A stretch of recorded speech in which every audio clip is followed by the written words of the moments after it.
going to switch to a different part of the GI tract, much less interesting part of the GI tract, the liver. So here's another case. This is a patient of mine from about 6 months ago. She's a 61-year-old lady, and she actually came to see me because I have an interest in Barrett's and diagnosis and treatment of Barrett's. And she said, I've got heartburn and I've got regurgitation. And she said, in fact, 10 years ago, I had a fundoplication, an anti-reflux operation down in London. She also has type 2 diabetes. She also has high blood pressure, and she also is obese. I told you, it's Scotland. She's on metformin, she's on antihypertensives. She drinks a little bit, but by Scottish standards, average, okay? And low, so I say, well, come and have an endoscopy. So she comes for endoscopy, and the first surprise I get is actually she's got varices. She's got small but definite esophageal varices. And when you look at the mucosa in the stomach, she has a sort of crocodile skin appearance, which is classical for portal hypertensive gastropathy, PHG. Okay, so she wakes up from her anesthetic, and I say, or sedation, and I say, well, the good news is you don't have Barrett's. The bad news is I think you must have cirrhosis of the liver.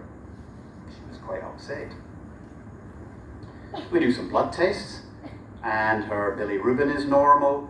Her transaminases are slightly abnormal. Her gamma GT is elevated, but not very impressive. Her albumin is normal, so her coagulation is normal, so she's not jaundiced. Her liver seems to be working normally. Her synthetic function is good. We do a liver screen to look for other causes of liver problems. Viral hepatitis, hemochromatosis, autoimmune liver disease, they're all negative. Her alpha-fetoprotein, a marker of liver cancer, is normal. You can't read the small writing here, but she's overweight, so ultrasound doesn't give her very good pictures because the ultrasound doesn't show the liver very well. But the CT says she has an irregular nodular liver capsule consistent with cirrhosis.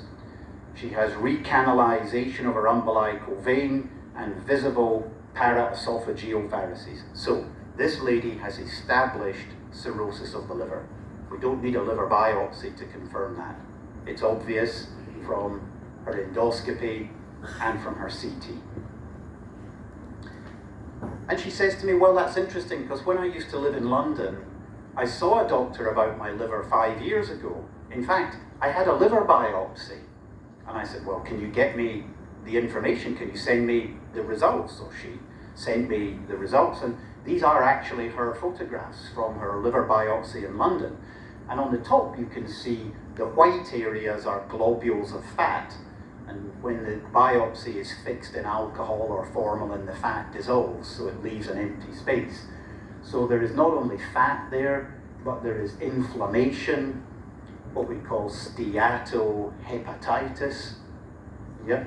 And the biopsy at the bottom is stained for collagen, and it shows bands of fibrous tissue joining the portal tracts together. So this lady 7 years ago, already had steatohepatitis, NASH, and she had bridging fibrosis in her liver. But then she was lost to follow-up. She disappeared and off she went, and nobody saw her after that. She went to a diabetes clinic, and that was good, but they just looked at her diabetes. They didn't think about the rest of her.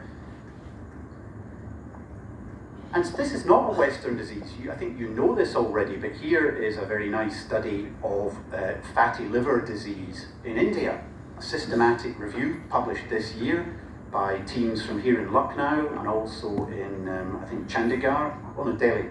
And although there is regional variation, that might be depending how the data was collected, if you look at the worrying figure here is that it's just the same as it is in the UK, but if you look at the bottom on the right there, 35% of children in India have got evidence of fatty liver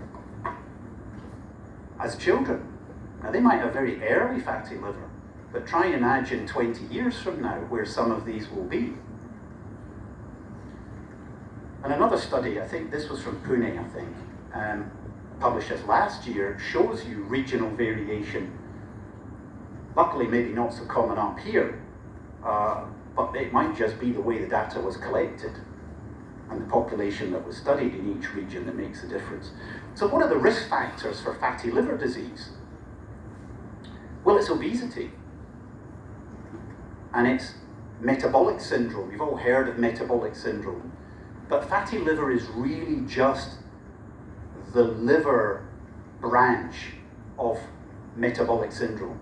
Central obesity, hypertension, abnormal lipids, type 2 diabetes, insulin resistance.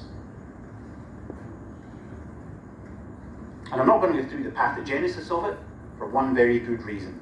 I don't understand it. But essentially, free fatty acids are at the heart of this.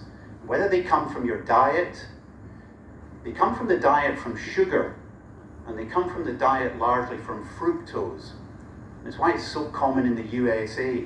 They're mad for fructose. They put it in everything. It's such a sweet tooth, and it's in all their food. And then the fructose and sugar disrupt normal metabolism in the cells, and they're converted to fatty acids.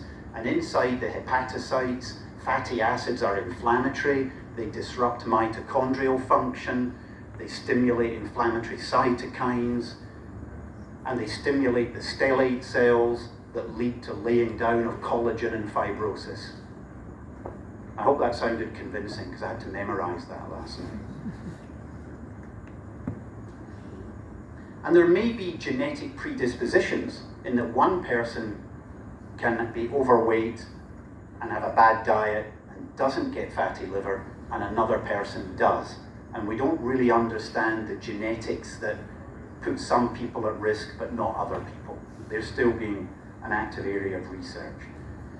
But non-alcoholic fatty liver disease also occurs in slim people. You don't have to be overweight to get fatty liver disease. And this map here of the world shows that actually in India, in Sri Lanka, as well as other countries, there's a small percentage of fatty liver disease occurs in people who are not overweight. So lean people can get it too. And as I said earlier, it's just the liver manifestation of this holistic problem. People with fatty liver disease also get cardiac disease. They have early myocardial ischemia and coronary artery disease, heart failure. They get sleep apnea because they're overweight. They get arthritis, they get diabetes, and they get chronic kidney disease. And we have to think about all of these things. So fatty liver disease can get worse over time, but actually what we've learned is it can actually also regress over time. It's a very flexible condition, and it can move this way or it can move that way. It's not just a steady stepwise progression to end-stage liver disease. And again, the genetic factors, there are some people who are unfortunately genetically predisposed that when they get fatty liver disease, they will rapidly progress. And some people who will only progress at a very slow rate. And we don't really fully understand how to pick out who's going to progress quickly and who's going to progress slowly over time. But if you remember the little triangular pyramid I showed about the population and reflux and Barrett's and cancer, it's very similar in fatty liver disease. If you take 100 people with fatty liver, over about 20 years, only 5 of those 100 will develop cirrhosis. And over about 5 or 10 years, 2 or 3 of them will decompensate. They'll get complications of their cirrhosis and liver failure. 1 or 2 won't. And over another few years, 1 or 2 of them will end up requiring a liver transplant. So again, you might think, well, what's all the fuss about? Fatty liver, it's very common, only a few people come to harm. But if it's a third of your population, then 1 or 2% of 1/3 of the population is a big number. It's going to put a lot of strain on your health services. And that also, if you look at the lower bit of the graph, that doesn't include the people who will actually die prematurely from heart disease and kidney disease and diabetic complications. Okay? And actually, I work in a liver transplant hospital. I'm a luminal gastroenterologist. There are much cleverer doctors than me who do all the hepatology and transplant. But actually, having chronic liver disease is a miserable way to spend a few years of your life.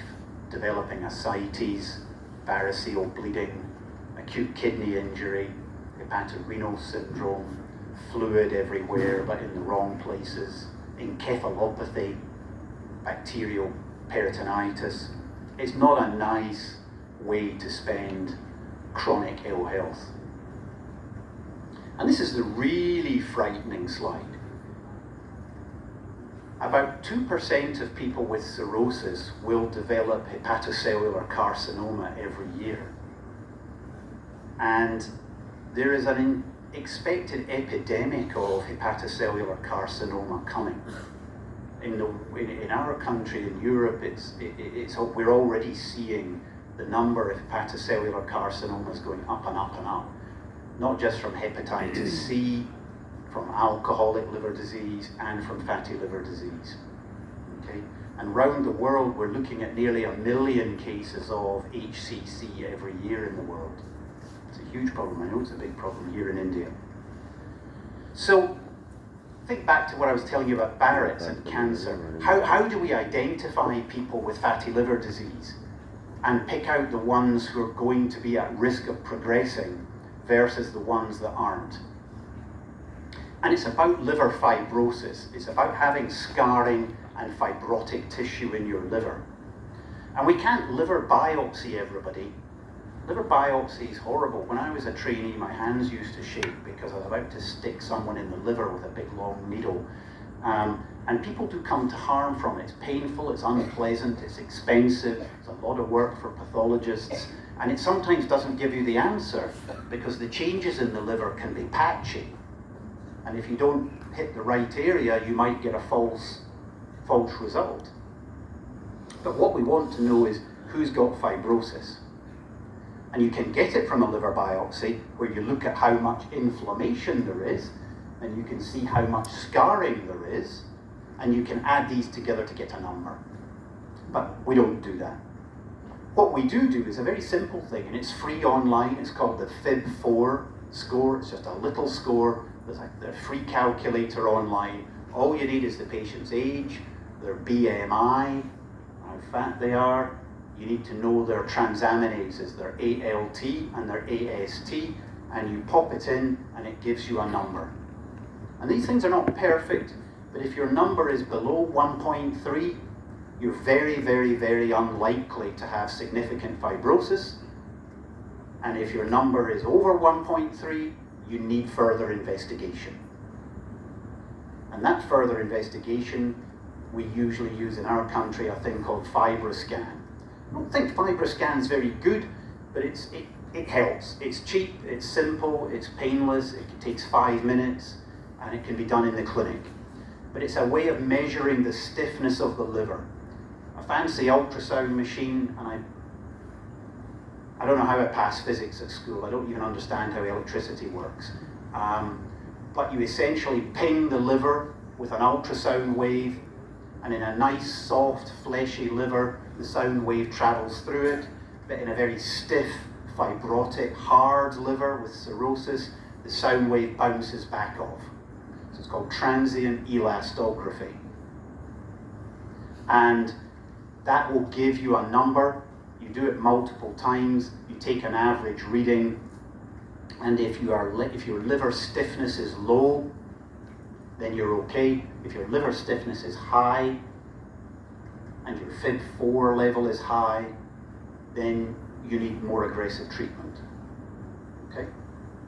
So people here who have no liver stiffness do not progress to chronic liver disease events like liver failure. People with a high liver stiffness do. How do we treat fatty liver? Well, we've just got to get people to lose weight. And to keep it simple, it doesn't really matter how they lose weight. The best way to lose weight is to eat better, eat less, and take exercise. But in my country, we've known for 50 years that telling people to do things doesn't change their behaviour. It's really difficult to change people's behaviour in a sustainable way. Some people will get a fright and they'll go away and they'll buy new sports equipment and they'll join a gym for about 3 months, you know, and then they're back to school. They'll lose 10 kg and a year later they've regained 10 kg. That's just human nature. But we have to get people to lose weight. So you can do it by encouragement and diet and exercise, you know. You can do it by medications. You can do it by bariatric surgery. What people want is bariatric surgery. They want a simple solution. Just fix me, doctor. Just do something, and then just fix me. And then I can just carry on eating and drinking and watching television, but I'll lose weight. But if you get people to lose weight, then you can take fat out of the liver, you take fibrosis away from the liver, and the more fibrosis that reverses, the less the chance of progression. This is a terrible slide. This is from Gastroenterology, big journal in 2020. It's a trial showing that if you have bariatric surgery, you lose weight, the fibrosis comes out your liver, the fat comes out your liver, and everything is good. Everybody's happy. And so now patients just want they want a sleeve operation, or they want a gastric bypass, which to me I think is fundamentally wrong. It doesn't fix the problems of society. So, lose weight, take exercise. So-called Mediterranean diet. I don't know what the Asian equivalent of a Mediterranean diet is, but essentially it means salad and vegetables and fruit and healthy eating, and less sugar and less refined carbohydrate and less meat. I won't go through this slide. We're nearing the end of the talk. You're all still awake. I'm delighted. But as people develop diabetes, you have to add in management of the diabetes. Okay? And sometimes things like semaglutide and GLP-1 agonists are great because they help people lose weight. Pharma has spent 10, 20 years trying to find drugs for fatty liver disease because, again, people would love it and pharma would make a fortune and it would be great. I can still eat my rubbish diet. I can still watch television every night. I just have to take a pill and that's fine. But they haven't succeeded, thankfully, because it's really difficult. It's a heterogeneous condition and we don't really understand all the biochemical mechanisms of it yet, and we haven't come up with medicines that meet regulatory approval and work. So back to my lady, what did we do? Well, I got her to see a dietitian. She got a big fright. She has lost 10 kgs in weight. I saw her last week, and in fact her weight loss has now stopped. I'm finding it really difficult to lose more weight. But she has lost 10 kgs. She's lost about 7% of her body weight, which is not bad. We've added in semaglutide, and her diabetic control is better. We got much better control of her blood pressure. She has stopped the 20 units of alcohol as a different. There's a lot of energy, a lot of calories in alcohol. Not just the alcohol damaging the liver, but there's calories in there. We put her on a non-selective beta blocker, carvedilol, to reduce her portal pressure because of her varices, to reduce the chances of variceal bleeding. And because she has cirrhosis, she'll have an endoscopy every 2 years to monitor her varices. And she's now going to get an ultrasound and an AFP blood test every 6 months, which are the guidelines to try and catch people before they develop bad hepatocellular carcinoma. And liver patients are immunosuppressed. They come to harm from COVID and from flu, so we have to get them vaccinated every year. So, NAFLD, it's a major public health problem. Maybe we should change it to MAFLD. There's a movement out there to rename it so that it's just called metabolic associated fatty liver disease. That will encompass the overweight and the lean people, but also in many countries, they don't like the word alcohol, and particularly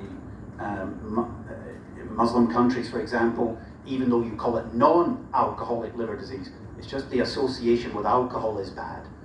And so the reason it was called NAFLD was made 30, 40 years ago, in that when we did liver biopsies, the changes on the histology were identical to the changes you see in people who drink too much. And we would sit the patient down and say, you have to stop drinking. And they say, I don't drink. They say, I don't believe you. And so we identified two conditions, alcoholic fatty liver disease and non-alcoholic fatty liver disease, but they look the same under the microscope. And therefore, maybe we'll change it to MAFLD. It's common, but progression is uncommon, like Barrett's. Many of them will suffer from cardiovascular disease, not liver-related events. There are guidelines now on how to manage it.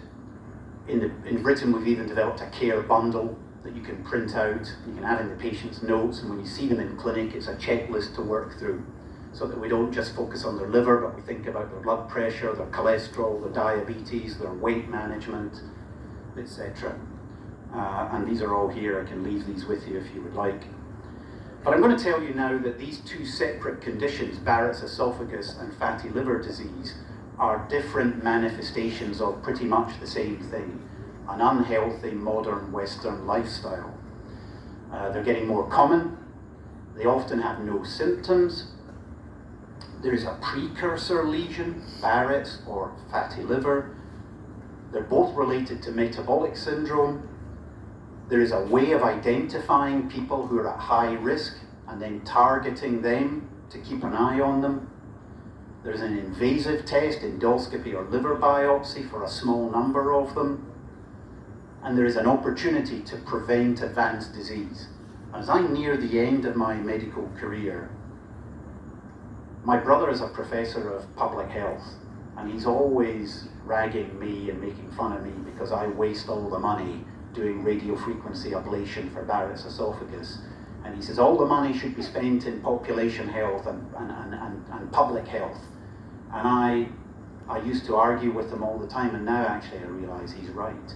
You know, the best use of all the money we've got is to get out there in the community and to educate people and to stop them from getting advanced disease, not wait until they've got it and then try and pull them out of the river and save them from drowning.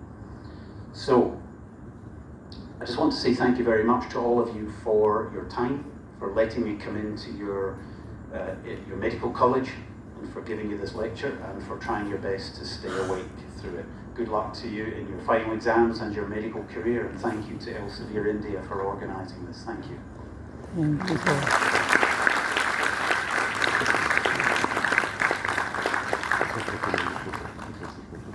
If time allows, and anybody can remember this, I'm very happy to take any questions from anybody, if you'd like.